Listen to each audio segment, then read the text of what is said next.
Russia has opened a new front between Belgorod and Sumy. Ukraine's forces are falling back slightly. They're trying to stabilize a defensive line. But is it working?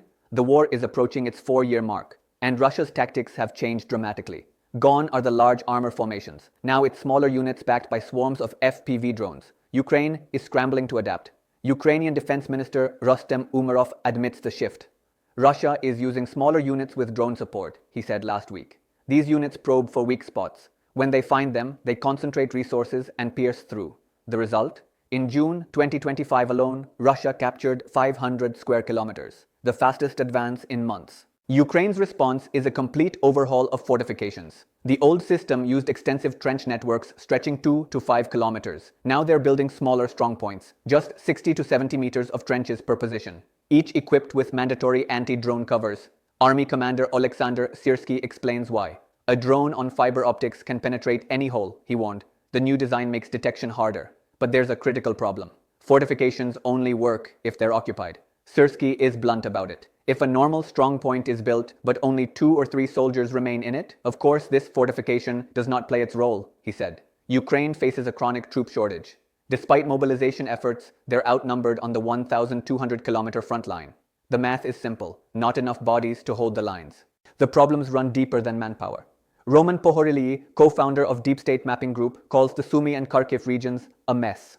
Hardly anybody knows who is responsible for what, he said. In Sumy's Yunakivka village, mountains of dragon's teeth sit unused. Some areas have trenches, but neighboring forests, where they should be, have nothing. The approach is haphazard. Ukrainian soldiers gave time after the Kursk offensive to prepare border defenses. But protective nets over supply roads weren't installed until January 2025. Soldier Artem Karyakin is furious. The route that could have been safely covered from August to December became a road of life where our weapons passed with only a 30 to 70% chance of survival, he said. Local authorities only started digging dugouts when Ukrainian forces were already retreating.